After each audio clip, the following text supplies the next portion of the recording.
بسم الله الرحمن الرحيم.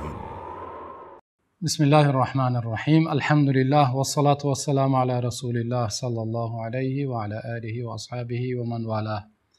ثم ما بعد. السلام علیکم و رحمت الله و برکاته. بینندگان گرامی قدر شبکه نجم تیوی، که از ما و شما نمیخواهد که در مال و در رزق و روزی او برکت داده شود. البته هر یکی ما و شما میخواهیم که در مال ما و شما و در رزق و روزی ما و شما خداوند برکت و زیاده عطا فرموده باشد. آیا میخواهید که چنانه که پیامبر صلی الله علیه و سلم برای برکت رزق و افزوده شدن مال دعا میکردند، از زبان رسول الله صلی الله علیه و سلم این دعا را شنیده حفظ کرده باشیم؟ البته هر یکی ما و شما میخواهیم. بیاید این لحظه یک چند دعاها برای زیاده شوی مال و برکت آن از حدیث های صحیح پیامبر صلی الله علیه و سلم همراه شنویم و آن را حفظ کنیم و در دعاهای خود دعا کنیم. پیش از آن که این دعاها را برایتان بگویم، یک شرط دارم. شرط این است که آن دعا و آن طلبی که ما و شما دعا میکنیم فقط درباره رزق این دنیا نباشد. ما هم رزق این دنیا و هم رزق آخرت را باید طلب کنیم از خداوند، چنانه که خداوند در سوره بقره میفرماید: و من الناس من یقول ربنا آتنا فی الدنیا و ما له فی الاخره من خلاق. میگوید از جمله انسانها نفرهایی هستند که میگویند پروردگارا در دنیای ما بده، در این دنیا فقط رزق و روزی این دنیا را طلب میکنند. و در جواب خداوند میگه و ما له فی الاخره من خلاق، اما در آخرت او یگان نصیبه ندارد. آنهایی که ربنا آتنا فی الدنیا حسنه و فی الاخره حسنه و قنا عذاب النار میگویند، یعنی پروردگارا در این دنیا برایم نیکی عطا بفرما، اینچنین در آخرت برای آنها خداوند هم در این دنیا میدهد و هم در آخرت. اگر ما و شما اتفاق کنیم و راضی شویم که هم برای این دنیا و هم برای آخرت طلب کنیم، بیایید این لحظه دعاهای رسول الله صلی الله علیه و سلم را با هم بخوانیم و حفظ کنیم. اولین دعایی که پیامبر صلی الله علیه و سلم در حق انس ابن مالک رضی الله عنه دعا کردند. وقتی مادرشان انس را برای پیامبر صلی الله علیه و سلم آوردند، گفتند یا رسول الله، این فرزند من شما را خدمت میکند، خادم شما میشود، پیامبر در حقش دعا کنید. گفتند. پیامبر صلی الله علیه و سلم دعا کردند، گفتند اللهم اکثر ماله و ولده و بارک له فيما اعطیت له. یعنی پروردگارا برای او مالش را زیاده بگردان و فرزندانش را زیاده بگردان و آنچه که برایش عطا نمودی در آن برکت بده. و میگویند که انس ابن مالک مالش زیاد شد، فرزندان زیاد خداوند برایش عطا کرد و در عمرش هم خداوند برکت عطا نمود، عمر طولانی دیده بود.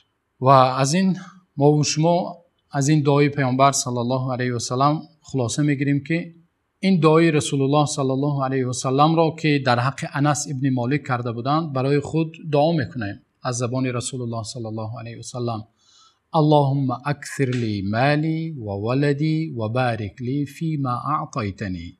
این اولین دعا بود.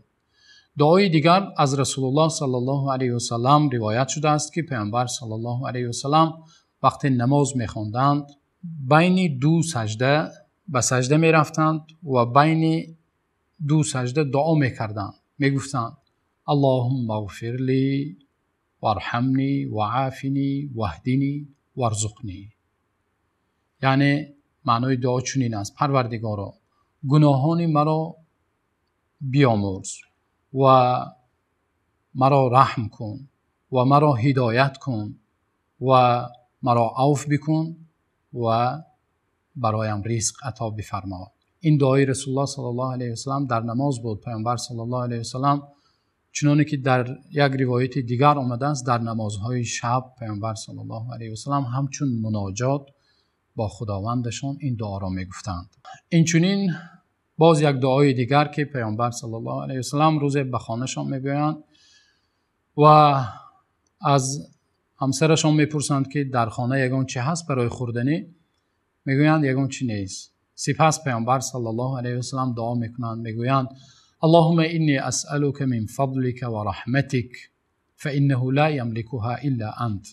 یعنی گفتند پروردگارا من از فضل و رحمتی تو میپرسم، زیرا اینکه فضل و رحمتی تو را بجز تو کسی ندارد. در روایت ها آمده است که سپس برای پیامبر صلی الله علیه و سلم یک گوسفند هدیه کرده شد. پیامبر صلی الله علیه و سلم گفتند پروردگارا این فضل تو است و ما منتظر رحمت تو هستیم.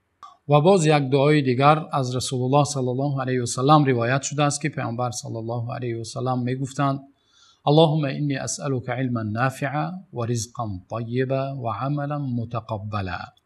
یعنی پروردگارا من از تو علم نافع میپرسم و رزق پاک، رزق حلال پاکیزه میپرسم و عملها، آن کارها، عملهای شایسته‌ای که میکنم به درگاه تو پذیرفته باشد.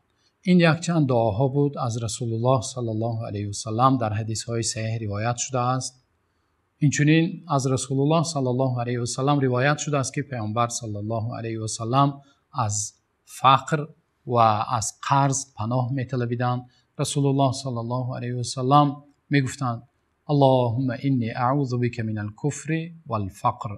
پروردگارا من با تو پناه میبرم از کفر و از فقر، از کمبغلی پناه میبرم.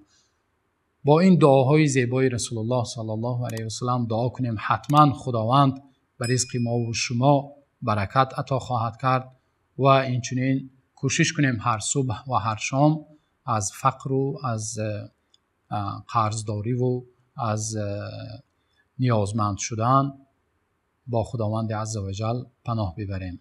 خداوند در مال شما، در فرزندان شما، در رزق و روزی و شما هم در این دنیا و هم در آخرت برکت عطا فرماید.